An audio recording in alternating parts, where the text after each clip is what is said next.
Өнөөдөр гаднын зүйл мэд тооцогдсон. Бурхны хууль гэсэн сэдвийн хүрээнд Бурханд яруу алдар өргөхөд энэ цаг мөчийг зориулъя. Бурхан хууль тогтоож, зарлиг, тогтоол, хууль бий болгосон нь зүгээр ч нэг тогтоосон юм биш. Бидний ирээдүйн гялалцсан яруу алдар, аз жаргалын төлөө хууль, тушаал, гэрээ байгуулсан. Үүнийг ой тоондоо санаж, үргэлж Бурхны үгэнд анхаарч, үгийн дагуу амьдрах ёстой. Эцэг их маань хүүхдүүд биднийхээ аз жаргалын төлөө загалмай үүрхээс ч татгалзаагүй. Махан бие өмсөн энэ дэлхийд ирж, зүсэн бүрийн зовлон, золиос амсгаас ч буцаагүй гэдгийг бодохоор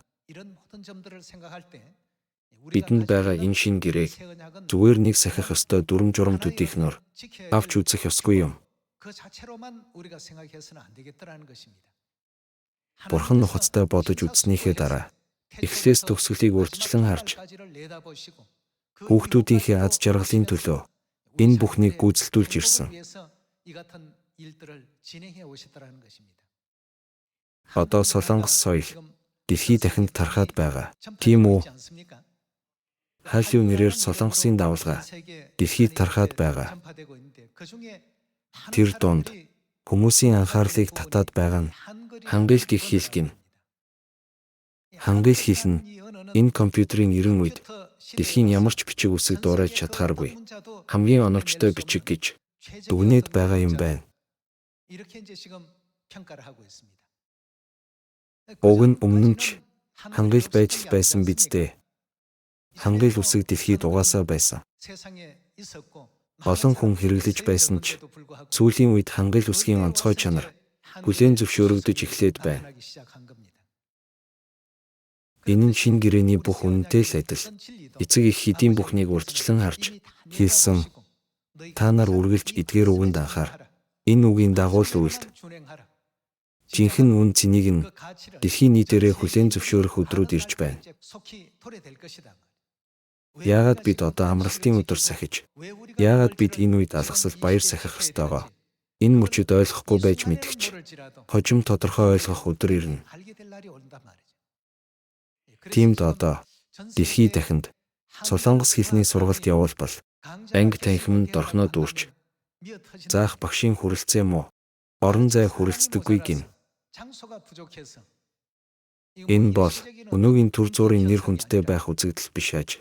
Зарим эрдэмтдийн яриагаар энэ дэлхий дээрх бүх хэл устж үгүй болсон ч эцсээ хүртэл оршин тогтнох цорын ганц бичиг үсэг бол хангил. Ялангуяа компьютерийн энэ эрен үед гэсэн байдаг. Хүмүүс хиймэл оюун ухааны эрен үе гэж их ярьдаг. Ийм эрен үед ч хизээч мөхгүй хэл бол хангил үсэг гэдэг.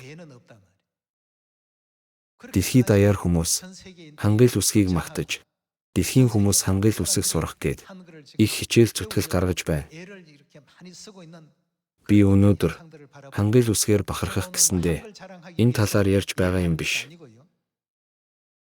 Манай шин гэрээний үнэн ийм гэсэн үг. Хэдийгээр түүхийн туршид нуугдаж, олон хүнд мэдэгдээгүй байсан ч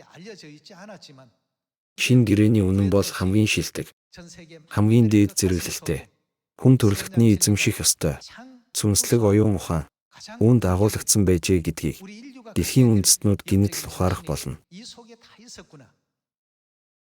Үн цэнийг нь ингэж хүлээн зөвшөөрөх өдрүүд холгүй байна.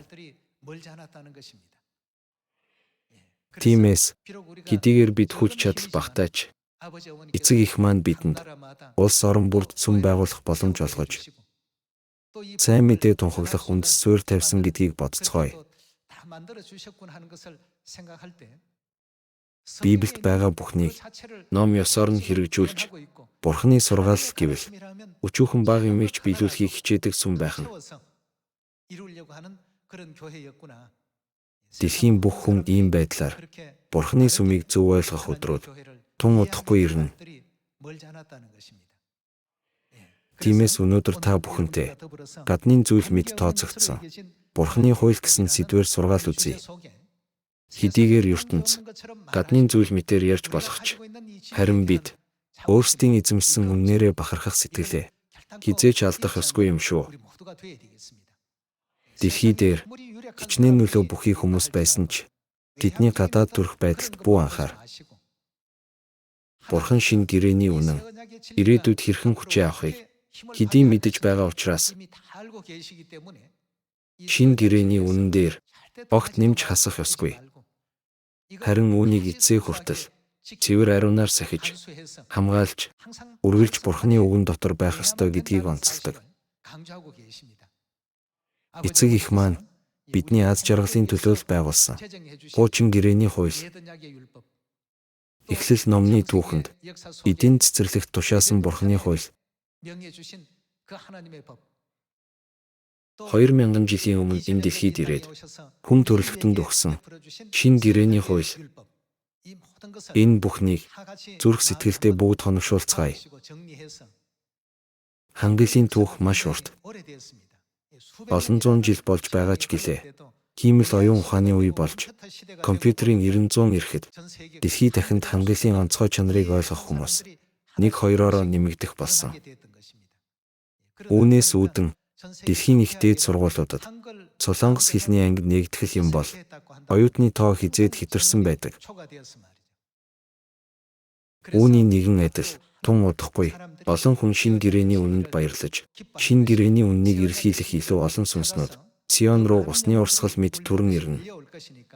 Тиймээс хэн нэгэн ямар нэг юмар мэхлэх гэж оролцсон ч Бурханы хуйлуудыг гаднын зүйл мэд тооцдоггүй хүмүүс болцгоё. Даниэл 7 дугаар бүлгийн 25 дугаар ишлэлээс харцгаая.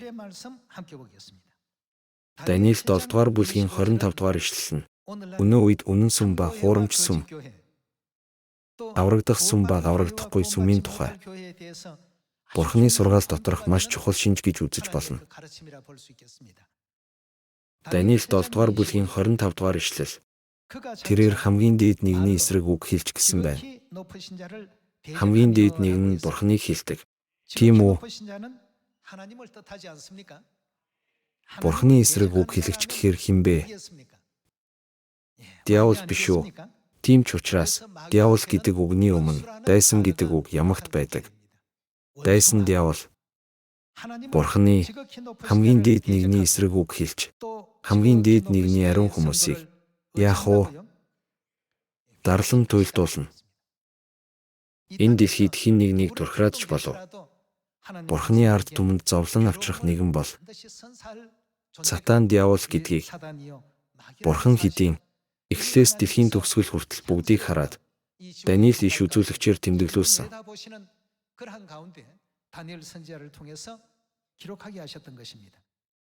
Тэрээр хамгийн дээд нэгний эсрэг үг хэлж, хамгийн дээд нэгний ариун хүмүүсийг дарлан туйлдуулна. Тэрээр юу хийх вэ? Бурханы цаг үеуд ба Бурханы хуулийг яан гэж байна. Өөрчлөхийг зорих болно. Бурханы тогтоосон цаг үеуд ба хуулийг өөрчлөн гэж Библиэд зааж байна. Тэгвэл гол асуудал нь Бурханы цаг үеуд ба хуулиудыг өөрчлөхийг оролдох нэг нь хэн бэ гэдэг нь юм. Бурхан уу? Бурханыг эсэргүүцэгч Сатан уу? Бурхан хизээч өөрийн тогтоосон цаг үе, хуулиа өөрчлөхгүй. Харин эдгээрийг өөрчлөх гэж оролддог нь Сатан. Тэгвэл дэлхий дээрх Тэнгисийн эргийн эс мэд олон өнөөгийн сүмүүд Бурханы тогтоосон цаг үе, хууль, Бурханы тогтоосон зарлиг, дүрм журмыг ном ёсоор нь сахин биелүүлдэг билүү? Эсвэл Библиэд Бурханы тушаагаагүй өөр зүйлээр сольсон уу гэдгээр нь жинхэнэ сүм ба хуурамч сүм, аврагдах сүм ба аврагдахгүй сүм Бурханд харьяалагдаж байна уу? Диаволд харьяалагдаж байна уу гэдгийг ялгаж салгаж чадна. Бурханыг эсэргүүцэгч Сатан Бурханы цаг үе ба хуулийг өөрчилсөн. Эцэстээ энэ нь Бурханы хуулийг өөрчилсөн гэсэн үг юм. Бурхан хүүхдүүд бидний аз жаргалын төлөө золиосын цусаа урсган байж, үхэл хүртэл амсан байж, шинэ гэрээг байгуулад Тэнгэрийн хүүхдүүддээ үүнийг сах гэж тушаасан байхаа.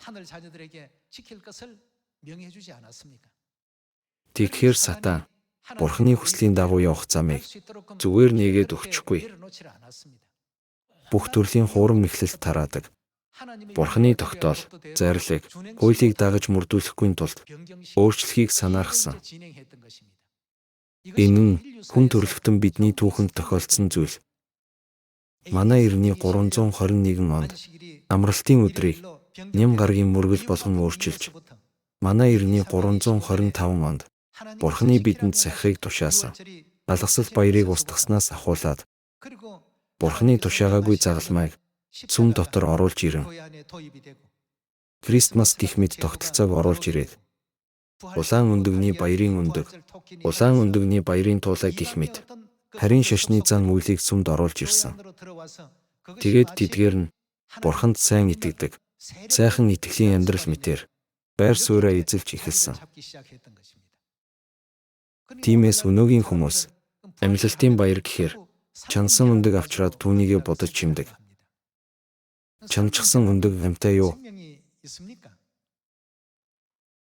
Сатан эдгээр бүх харин шашны ёс заншлыг Бурханы хууль мэтээр маш залчин аргаар яасан гэж илчлэл номд бичсэн байдаг вэ?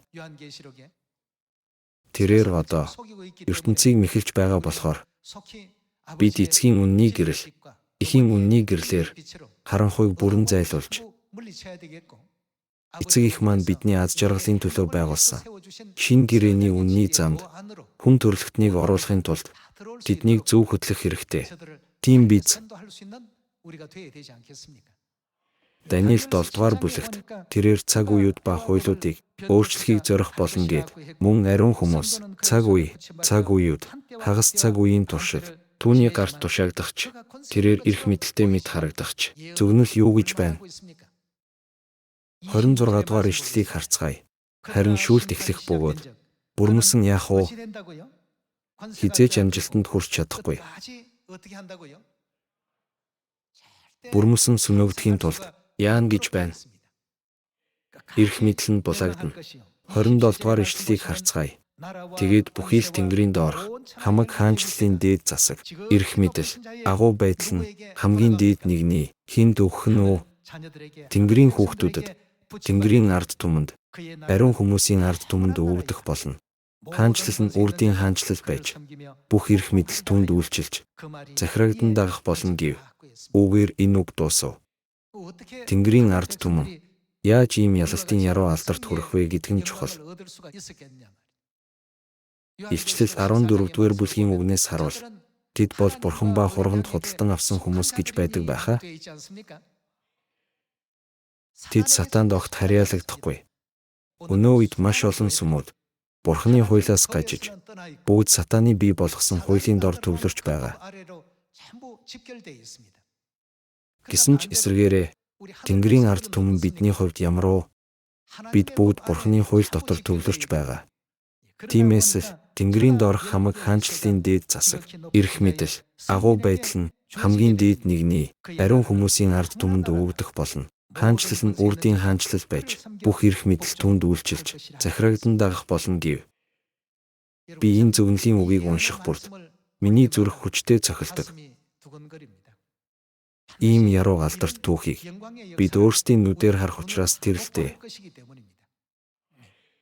Тиймээс шин гэрээний үнэн дотор биднийг удирддаг Тэнгэр эцэг, Тэнгэр эхийн хайран дотор бие биенээ халамжилж, нэгдэж, ив итэй байж, Бурханы бүх сургаалыг сахиж, зан аран шин ширүүнээс болж, заримдаа Бурханы үгээр амьдарч чадаагүй хүмүүс ч 1 удаа, 2 удаа, 3, 4 удаа Бурханы үгээр цэвэршүүлэгдэн, Бурханы төрхөөр өөрчлөгдөх ёстой юм.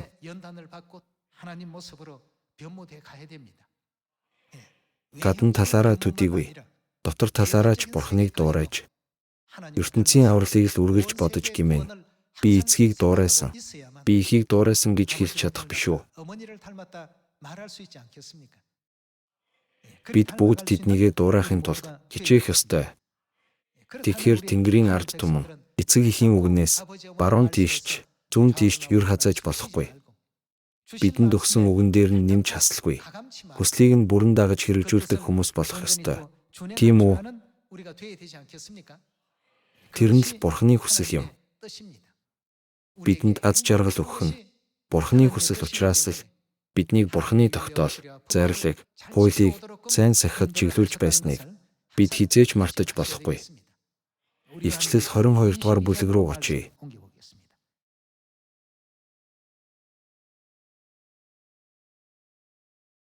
Илчлэл 22 дугаар бүлгийн 18 дугаар ишлэл. Энэхүү номын иш үзүүлэхийн үгсийг сонсогч бүрд би гэрчилж байна.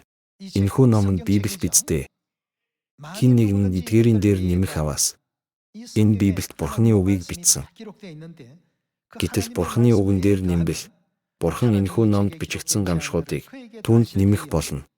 Хэн нэгэн нь энэхүү иш үзүүлэхийн номын үгсээс хасах аваас энэ Библийн үгнээс хасвал Бурхан энэхүү номд бичигдсэн амийн модноос болон ариун хотоос хувийг нь хасах болно. Энэ хэний хүсэл вэ? Бурханы хүслийг Илчлэл 22 дугаар бүлгийн 18, 19 дугаар ишлэлд ингэж хатуухан зааж өгч байна.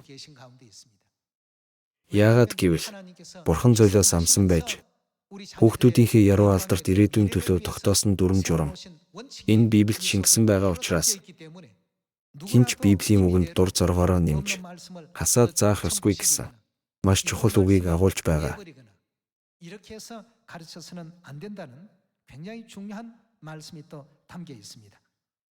Бурханы тогтоол, зайрлыг, хуйлууд нь Тэнгэрийн ард түмэнд хичнээн чухал болохыг арай илүү лавшруулж судлая.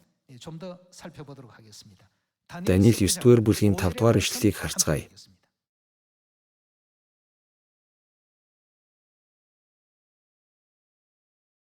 Бид нүгэл үлдэж, ёс бусыг хийж, ёр бурууг үйлдэн тэрсэлж, тушаал, тогтоолуудаас тань яасан гэсэн бэ? Эзний тушаал, тогтоолуудаас эргэн холдох бүх үйлдэл нь эцсийн дүндээ ёс бусыг хийж, ёр бурууг үйлдэн тэрсэлж буй гэдгийг Бурхан Даниэл иш үзүүлэгчээр өнөөгийн бидэнд зааж өгсөн байна. Бурхан ингэж хатуухан сануулсаар байхад ч хүртэл өнөөгийн сүмүүд Бурханы тогтоол, зайрлыг, хуйлаас холдож байгаагаа юм нь чинээ санахгүй. Өнөөдрийн сургаалын сэдэв шиг гаднын зүйл мэтээр үзэж байгаа.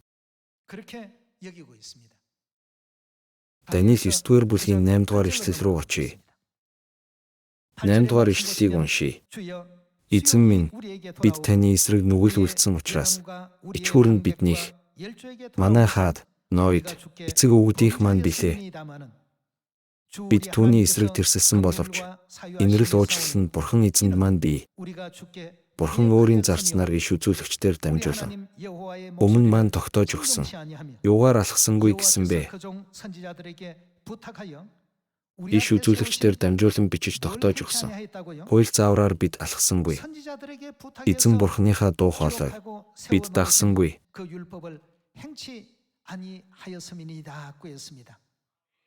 Эдгээр үйлдэлүүд эцэстээ ямар үр дагавар авчирсан гэсэн бэ?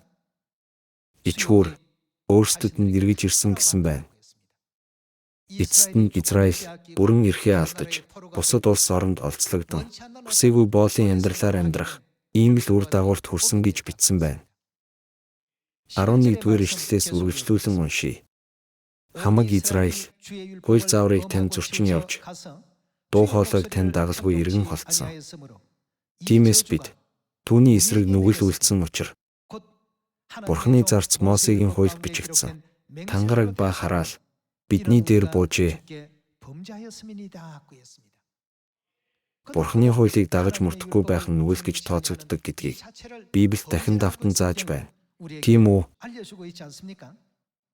Бид Бурханы тогтоол, зайрлыг, хуулийг сайн сахих ёстой. Библиэд сануулдаг боловч ертөнц эдгээрийг гаднын зүйл мэт үздэг. Бурхан амралтын өдрийг санаж, үүнийг ариунаар сах гэж айлцсан ч хүмүүс дур зоргороо өөрчилснийг нь дагаж байгаа. Энэ нь Бурханы үг үү? Сатаны өөрчилсөн уламжлал уу? Мэдээж Бурханд итгэдэг хүмүүс Бурханы үгийг сонгох ёстой. Хосea 7 дугаар бүлгийн 13 дугаар ишлэлийг харцгаая.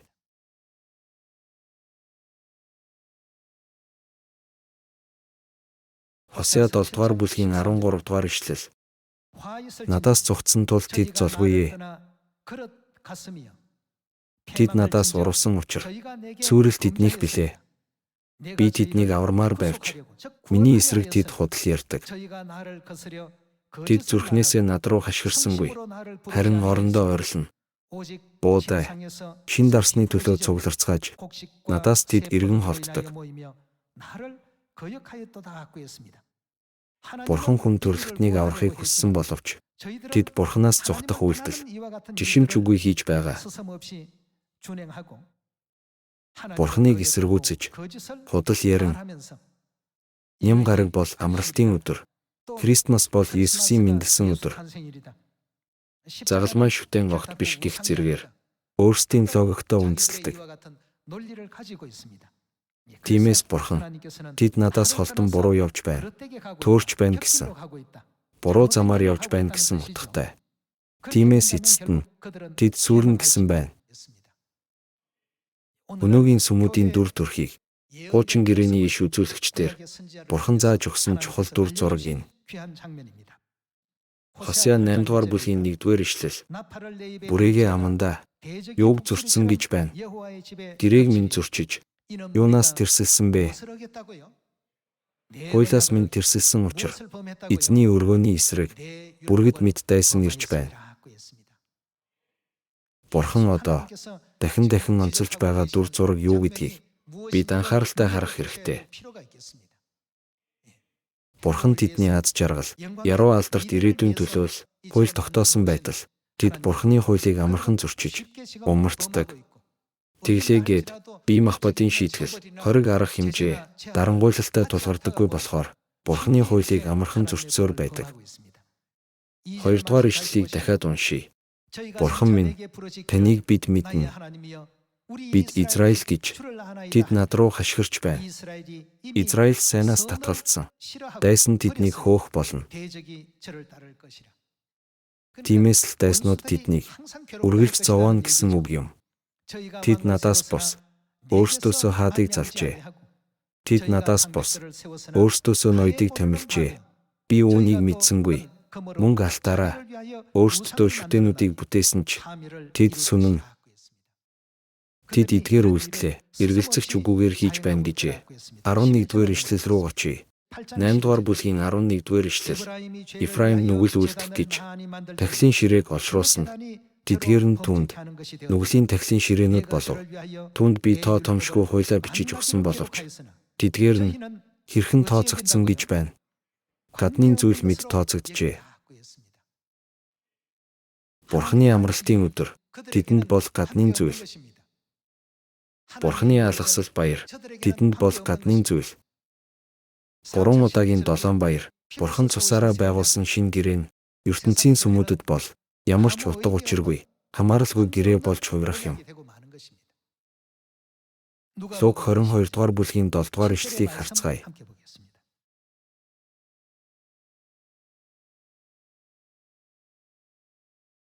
Луг 22-р бүлгийн 7-р ишлэл. Алгаслын хургийг нядлах, эсгээгүй талхны баярын эхний өдөр болов. Есүс, Петр, Иохан нарыг илгээн явж бидний зооглох, алгасал баярын зоогийг бэлтгэв. Эдгээр нь алгасал баярын үеэр болсон үйл явдал. 19-р ишлэл рүү явъя. Тэр талх авч талархал өргөд хуваан тэдэнд өгөхдөө энэ бол та нарын төлөө өгөх миний бие мөн намайг дурсаж үүнийг үлд гэж айлдав.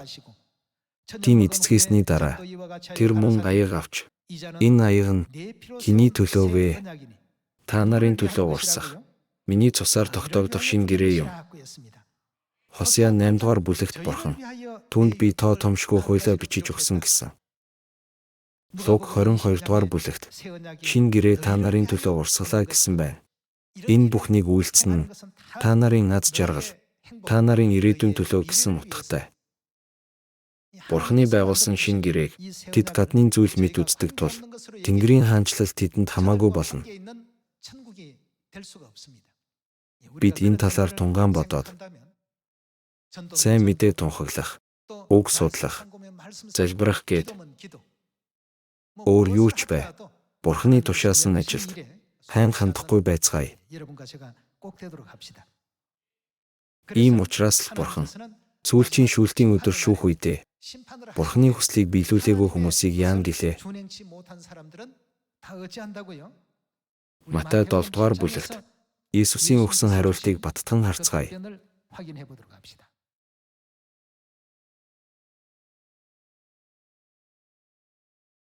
Матай 7 дугаар бүлгийн 21-р ишлэл. Намайг эзэн минь гэсэн болгон Тэнгэрийн хаанчлалд орохгүй. Харин Тэнгэрт байгаа эцгийн минь хүслийг үйлдэгч нь л орно. Бурхны хүсэл нь бид Бурхны хуулийг л сайн сахих явдал. Гэтэл Сатан Бурхны цаг үеуд ба хуулиудыг өөрчилж, тэр өөрчлөгдсөн хууль нь илүү агуу, зөв сургаал мэтээр хувирчхаад байгаа. Олон хүн одоо тэр замаар дагаж байна. Гэсэн ч тэр зам нь Тэнгэрийн хаанчлалын зам биш. Энэ нь үрдийн шийтгэл рүү хөтлөх, Сатаны удирддаг гай зовлонгийн зам байх нь гарцаагүй. Тийм ч учраас Даниэл 7 дугаар бүлэгт үрдийн сүрэл түүн дээр ирнэ гэж зөвнөсөн байдаг. 23 дугаар ишлэлийг уншийе. Тэгэхэд нь би тэдэнд би та нарыг танихгүй. Ёс бусыг үйлдэгч та нар надаас зайл гэж хэлнэ. Энд ёс бус гэдэг нь юуг илтгэж байна? Бурхны заасан Тэнгэрийн хаанчлалд хүрэх замыг дагдаггүй. Харин өөрсдийн бий болгосон хуулиа дагаж мөрддөг хүмүүс. Бүгд ёс бусчууд. Амралтын өдрийн оронд нэм гаргийн мөргөл, алгасал баярын оронд Христмас, загалмайг ариун шүтэн аятаа нандинаад л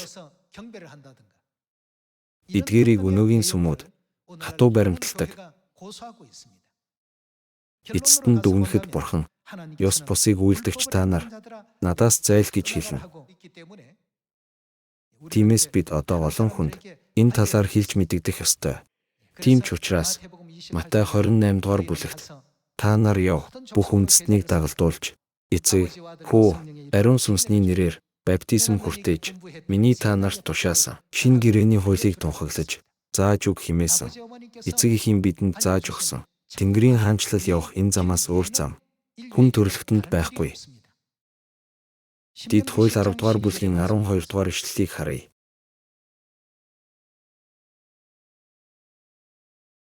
Дид хууль 10 дугаар бүлгийн 12 дугаар ишлэл. Израилаа, Бурхан эзэн чинь чамаас юуг шаарддаг вэ? Зөвхөн эзэн Бурханаасаа дайн эмээхийг, түүний бүх замаар явахыг, түүнийг хайрлан, бүх зүрх, бүх сэтгэлээрээ эзэн Бурхандаа үйлчлэхийг. 13 дугаар ишлэл. Мөн чиний сайн сайхны төлөө өнөөдөр миний чамд тушааж байгаа. Эзний тушаал зарилгуудыг дагаж мөрдөхийг л шаарддаг босуу. Бурхан бидний аз жаргалын төлөө юу зөвшөөрсөн бэ? Бурханы тогтоол, зарлиг, хууль бидтэй. Шинэ гэрээний хууль сахих хэсгээ хүний бодол тулгуурлан дүгнэх ёсгүй. Бурханы зарлиг, тогтоол, хууль мөн л бол юу ч бай. Бид дагдаг л байх ёстой. Энэ нь хэний ирээдүйн төлөө гэлээ? Та нарын ирээдүйн аз жаргалын төлөө Бурхан бүхнийг тогтоосон гэсэн. Тэнгэрийн хаанчлал ойрцоор л байна. Халуун бүсийн шөнийн температурыг бодоход энэ газрын нэмэх 30 хэмэл гэхэд зовлонтой байхад хөхөрт галт нуурын тухайд бол физикийн хэмээр хэмжих аргагүй. Асар их зовлонгийн газар гэдэг нь гарцаагүй юм. Баян хүн ба Лазарын сургаалт зүйрлэлт хурууныхаа үзүүрийг усанд дүрээд хөлийг минь сэрүүцүүлээж гисэн байдаг. Бүр тийм хэмжээнд зовлон туйлдаа хүрсэн газар. Тэгээд бүр тэр зовлон хэр удаан үргэлжлэх билээ? Үрд мөнхөд зовж тарчлана. Сүүлийн үед халуун байгаа болоод ч тэрөө зуны зунд л би энэ тухай илүү их боддог. Тэгсэн хэрн хачирхалтай нь жил ирэх тусам зун ямар болж байгаа вэ? Улам л халуун болоод байгаа. Махан биеийн амьдралыг улам л зовоож байна. Ийм зүйлийг мэдрэх болгонд хүмүүс өхөл там руу явна л биз гэж юм нь чинээ бодохгүй хэлж байгаа нь тэр ертөнц хичнээн зовж тарчлах газар болохыг мэдэхгүй дээ ингэж байна даа гэж боддог. Хүн төрөлхтөн мөнхийн Тэнгэрийн хаанчлалд Хамтдаа баярлаж, хамтдаа баяр хууртай амьдрахын тулд илүү олон сүнсийг сэрээцгээе. Ийм аз жаргалтай ирээдүйн төлөө бидэнд тушаалуудаа өгсөн Тэнгэр эцэг Тэнгэр ихтэй мөнхийн талархал, яруу алдар, магтаалыг өргөх, өрөөлтэй амралтын өдөр болохыг хүсээд үгээр сургаалаа дуусгая. Баярлалаа.